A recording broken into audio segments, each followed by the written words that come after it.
Aujourd'hui, en diminuant par 10 la quantité de pétrole, on produit plus de protéines qu'avant. C'est ça qui est fou. Bienvenue dans ce nouvel épisode des Clés de l'agroécologie où nous avons rendez-vous avec Christophe Piou de la ferme des Piou-Piou en Sologne, dans le département du Loir-et-Cher. Nos vidéos ont pour objectif de vous présenter des fermes inspirantes et qui démontrent un modèle agroécologique abouti. C'est parti! Bonjour Mélodie, je suis agriculteur depuis 1998.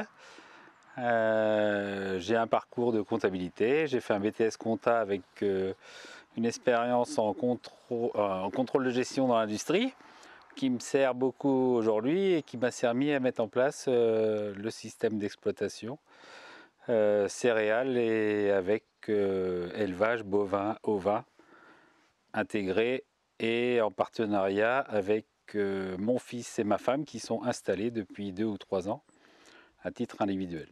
Nous sommes sur des terres très sableuses, donc sur 250 hectares nous avons la moitié en sable sain sur un site et l'autre site c'est du sable sur argile hydromorphe.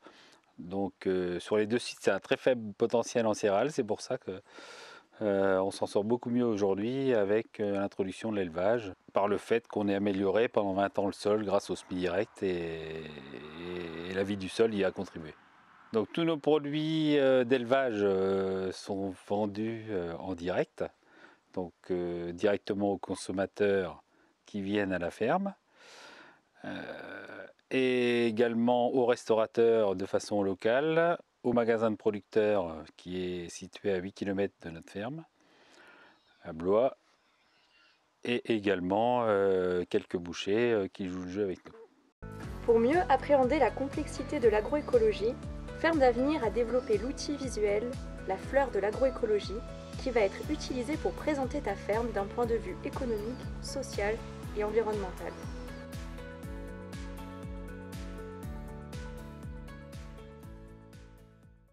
Tout à fait, donc comme vous l'avez vu par ma formation, la rentabilité du système d'exploitation est un aspect primordial. Donc l'objectif bien sûr c'est d'avoir une ferme résiliente et autonome, mais elle peut ne l'être que si l'économie est au rendez-vous et le système durable peut continuer que cette façon-là. Donc l'objectif pour moi évidemment c'est gagner minimum 50 000 € net par an. Donc ça c'est un minimum et plus on avance dans le système, plus un c'est facilement atteignable, mais deux on peut même aller au-dessus. Ceci a vraiment été possible par l'intégration de l'élevage dans le système céréalier de façon plein air intégrale, pour ramener bien sûr de la valeur ajoutée sur l'exploitation grâce aussi à la vente directe. Donc c'est un cumul des deux. Autonomie alimentaire des animaux, puisqu'on a essentiellement des herbivores, ovins et bovins, qui sont toute l'année dehors, qui permettent de réduire un maximum les coûts sur l'exploitation, et vente directe pour valoriser au maximum notre production et aller au plus près des clients qui nous rendent bien l'appareil et ça a du sens par rapport à notre production. Mais dans un système viable, il faut que les conditions de travail soient au rendez-vous et qu'on ne soit pas... alors il faut qu'il soit au rendez-vous pour être viable, mais il faut aussi avoir du temps pour pouvoir prendre du recul et améliorer notre système, au fil des années et durant l'année. C'est pour ça que les congés sont indispensables. À chaque fois qu'on a fait des avancées, c'est soit on partait en congé avec des copains, mais aussi les congés en termes de recherche, de formation avec des groupes d'agriculteurs qui permettent de prendre du recul pendant une semaine à plusieurs et d'avoir une vision différente. Bien sûr, la mise en place de notre système et l'intégration de la valeur ajoutée en plus nous permet aussi d'installer plusieurs systèmes côte à côte, donc d'installer des jeunes avec nous notamment mon fils, mais ça peut être aussi une personne extérieure. Aujourd'hui, ma femme sur la partie maraîchage.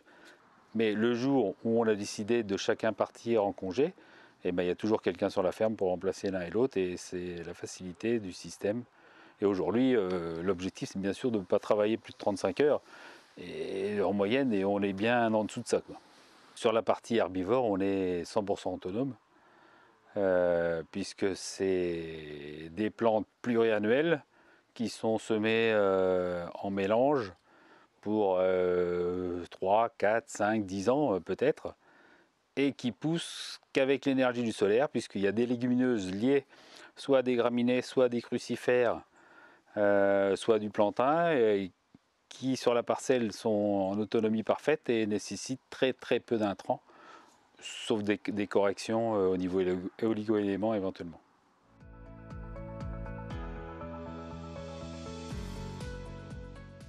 Donc grâce au semi-direct qu'on a mis en place depuis 2000, les années 2000-2001, non seulement on a gagné du temps de travail, du fuel, du matériel, des pièces d'usure, de la main d'œuvre, mais ce que j'avais pas compris à l'époque, c'est qu'aussi on améliorait le sol grâce à cette pratique. Donc c'est quand j'ai rencontré Frédéric Thomas en 2001, qui lui avait commencé sur sa ferme 5 ans plus tôt, sur les mêmes types de sols, que je me suis rendu compte que sous nos pieds, et c'est la première fois que je prenais ma bêche pour aller dans mes champs, et sous nos pieds il y avait de la vie du sol. Alors bien sûr, nous on partait des sols labourés, sableux, irrigués, lessivés, donc on est parti d'un constat assez désastreux où on était entre 0,6 et 1% de matière organique, où on avait du mal à trouver un ver de terre, alors que dans la bordure du champ, qui n'était jamais touché depuis X années, forcément il y avait de la vie du sol, il y avait de la structure, il y avait de la matière, puisqu'on voyait un horizon noir au-dessus du sable jaune. Et on avait cet indicateur qui pour nous était les vers de terre. Donc en 20 ans, on est passé de 200 kg de vers de terre hectare, c'est-à-dire quasiment rien, hein. C'est 10 000 sur 10 000 m², hein, puis sur 30 cm ou plus de sol, à 2 tonnes de vers de terre aujourd'hui. Et on est passé de nos 0,8 en moyenne de matière organique à 2,5 voire 3 sur les parcelles sur la même profondeur. Et à chaque fois qu'on gagne 1 tonne de vers de terre, on gagne 1 tonne d'individus, que ce soit les bactéries, les mycorhizes, etc. Donc tout ce qui dégrade la matière organique et fait fonctionner le sol. Grâce à ça, notre sol fonctionne de mieux en mieux, ce qui fait que nos plantes poussent de mieux en mieux, s'enracinent de mieux en mieux, et on commence à rentrer dans le cercle vertueux où la fertilité augmente, et plus la fertilité augmente, plus les plantes qu'on fait pousser augmentent. De ce fait, 15 ans après, on peut nourrir des animaux en autonomie complète sans utiliser de carbone, puisque nos herbivores sont en pâturage tournant, sur nos sols qui sont devenus fertiles, qui n'y étaient pas au départ, et on peut produire avec des associations comme de la luzerne, du trèfle, surtout de la luzerne sur les sables vraiment séchants. On peut produire entre 10 et 15 tonnes de matière par an, alors que au maximum on produisait même pas 2 tonnes avec de l'irrigation et avec de l'engrais. Donc l'utilisation de l'énergie et l'indépendance par rapport à ça était une priorité à l'époque pour la partie économique, quand on est passé en semi-direct, qu'on était qu'en céréales. Donc on est passé à l'époque de 100 litres d'utilisation de gasoil par an à 35 litres, tout compris, semi-récolte, etc. Donc on avait divisé par 3 déjà pour produire la même chose sur une ferme céréalière, on avait divisé par 3 la consommation de l'énergie. Aujourd'hui, grâce à l'élevage, et contrairement à ce qu'on pensait, mais parce que c'est de l'élevage plein air et qui est autonome au niveau alimentation sur les parcelles, toute la partie où on met les animaux eh ben, on utilise 0 pétrole. Parce qu'en fait, c'est les animaux qui fertilisent, c'est les animaux qui pâturent, ça repousse derrière tous les 21 à 30 jours, à 40 jours, suivant les périodes de l'année. Et sur cette partie-là, eh ben, c'est 0 pétrole. Donc, j'ai pas encore refait les calculs, mais sur une ferme comme la mienne, aujourd'hui, en diminuant par 10 la quantité de pétrole, on produit plus de protéines qu'avant. C'est ça qui est fou.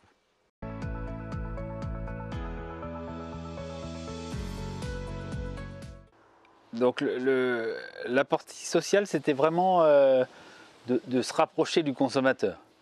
Ce qui nous a déçus pendant une quinzaine d'années, c'est produire des céréales et pas avoir de lien avec le consommateur et pas de reconnaissance de la société. C'était des volumes, on produit une quantité au prix mondial et arrivé à la récolte, le pH est jamais bon, la protéine est trop élevée, elle n'est pas assez élevée, le prix est pas bon parce que ceci, parce que c'est les Américains les trucs. Donc ça on en avait un peu marre et ce qu'on n'a pas voulu reproduire, c'est bien ça au niveau animal et d'aller produire une viande de qualité jusqu'au consommateur.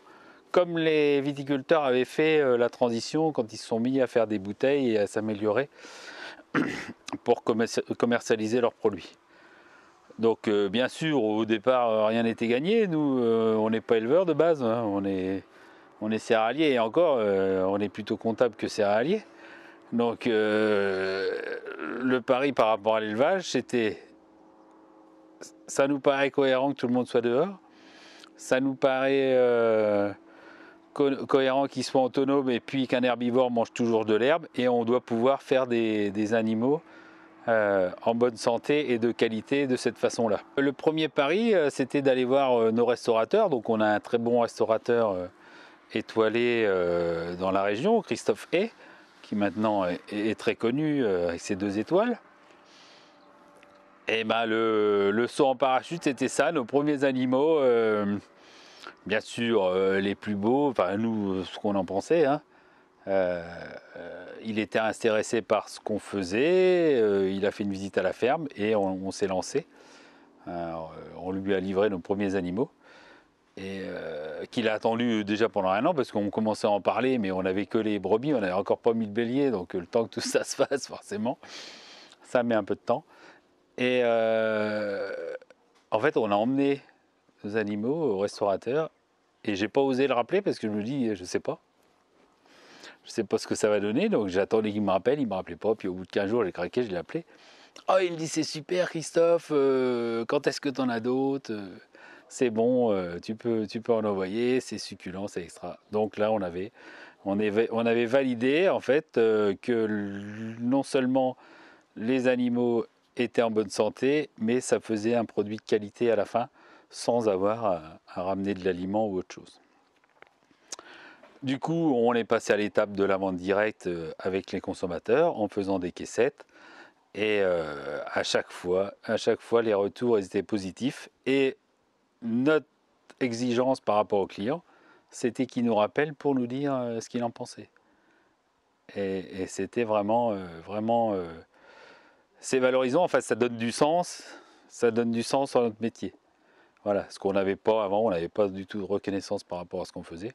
Aujourd'hui, tout ce qu'on fait, que ce soit les poulets que mon fils fait, que ce soit les œufs qui sont dans la prairie avec les poules qui mangent toujours de l'herbe, les poulets qui mangent toujours de l'herbe, ça se voit sur la qualité du produit et le client s'en aperçoit et il nous donne son retour positif. Et c'est ça qui a du sens pour moi par rapport à l'environnement sociétal. Et bien sûr, un animal qui est élevé qu'à l'herbe, qui est en pâturage de tournant, qui est en bonne santé, du coup, on a un super équilibre oméga 3, oméga 6. On n'a pas beaucoup avancé chez nous par rapport à ça, mais que ce soit au Québec ou aux États-Unis, il y a eu des recherches de fait où la santé des animaux et les équilibres qui sont comme ça respectés oméga 3, oméga 6 sur des produits carnés et même des œufs, ça garantit derrière la bonne santé du citoyen. Donc encore une fois, voilà, un sol vivant, autofertile, qui produit des plantes grâce à l'énergie solaire, donc bas consommation d'énergie, des plantes en bonne santé, nourrit des animaux en bonne santé, bien sûr sans antibiotiques ni rien, puisqu'on est en mode rotation et c'est aussi l'objectif de ne pas avoir recours à de la chimie sur les animaux pour les soigner et qu'ils soient en bonne santé naturellement par notre mode d'élevage, garantit aussi la santé des hommes derrière. On peut voir apparaître la fleur de ta ferme et se rendre compte de l'ensemble des défis agroécologiques auxquels ta ferme répond.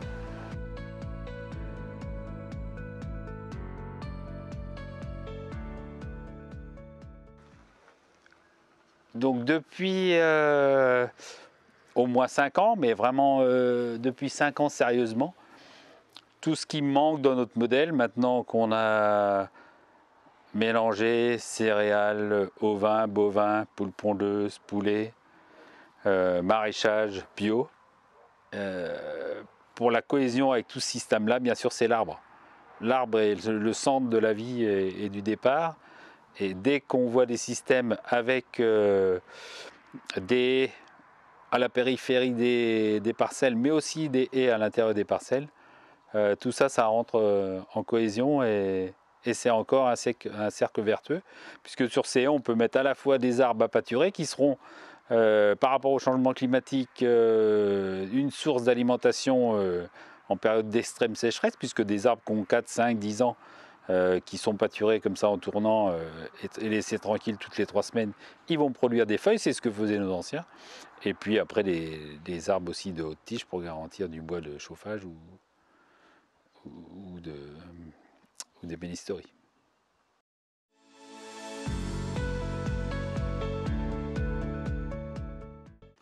Allez vous former, sortez de vos fermes. Voilà, sortez en groupe ailleurs et venez vous former à la ferme des Piou Piou.